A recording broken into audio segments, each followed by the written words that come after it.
Happy Gray Day everyone! In this video, I'm going to be reviewing New Balance Gray Day 2024. So I'll be honest, I'm just going to repeat what I said during the Gray Day reveal portion of April's monthly highlight video.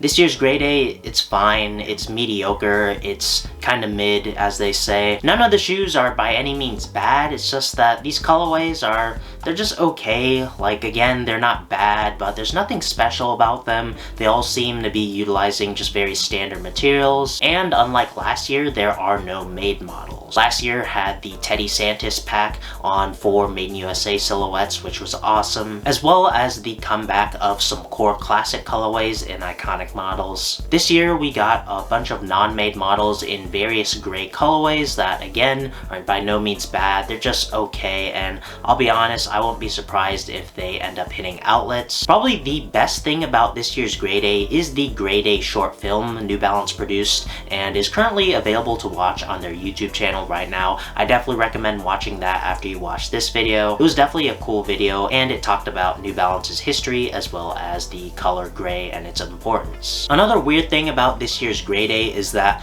a good majority of the Gray Day releases didn't actually release just today. They actually released kind of like a week in advance, and some of the new Gray Day releases aren't even available yet today. They are releasing in a week or two. That includes the new Warped Runner and 1906R colorway, as well as gray colorways of performance models. I'll start off with the lifestyle models that are already available right now. First up, we have a new 574 colorway in the Magnet with Sandstone colorway. It's a mostly dark gray upper with accents of off-white in the end logo and plastic heel cradle, as well as the laces. It's probably my favorite Gray Day release from the entire Gray Day pack, but again, I think it's a good colorway, not a great colorway, and it's definitely not anything I'm running out to buy. And next up, we have 3 new 550 colorways. First up, we have a linen with Moonrock and Phantom colorway. It's kind of a mostly off-white colorway and light gray colorway. You got accents of light gray in where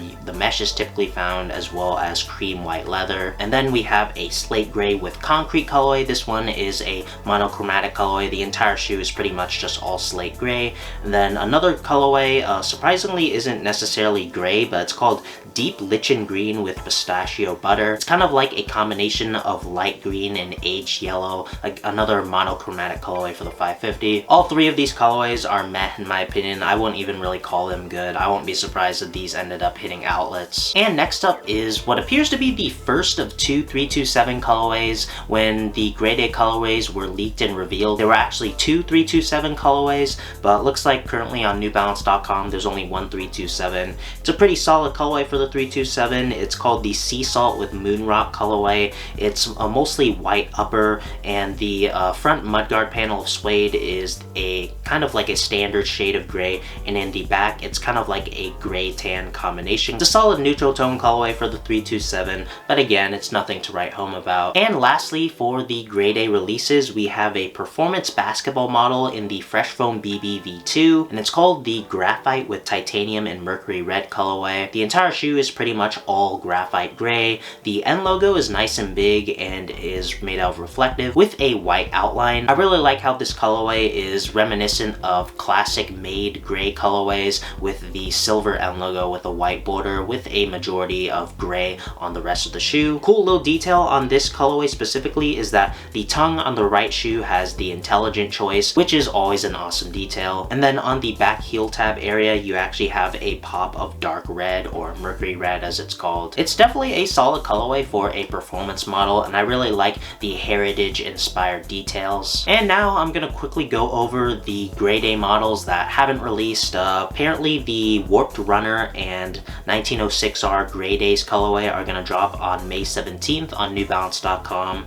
Both of them feature the same colorway. They're almost monochromatic. It's like a very light gray colorway on both of them. The Warped Runner I really don't care about. That model I don't really care about, nor nor do I think anyone else really cares about. So I think the only reason why they made a grade A version of it is because it's still relatively new. 1906R is of course a very popular model and they are really pushing it. This colorway is pretty solid, but then again, we have plenty of gray and silver 1906Rs, especially from last year, so this one isn't really anything to write home about. And lastly, we have 3 performance models in gray colorways. We have a Fresh Foam X 1080 utility, a Coco CG1 performance tennis shoe, as well as an Audazo numeric skateboarding shoe. Obviously, these are mostly for performance in mind, them being performance models obviously, and I think the gray colorways look fine on them. I'm sure if you're looking for a performance running, tennis, or skateboarding model and really like New Balance gray, these are pretty solid choices. Again, I keep saying it, this grade A, it's fine, there's nothing really bad about it, it's just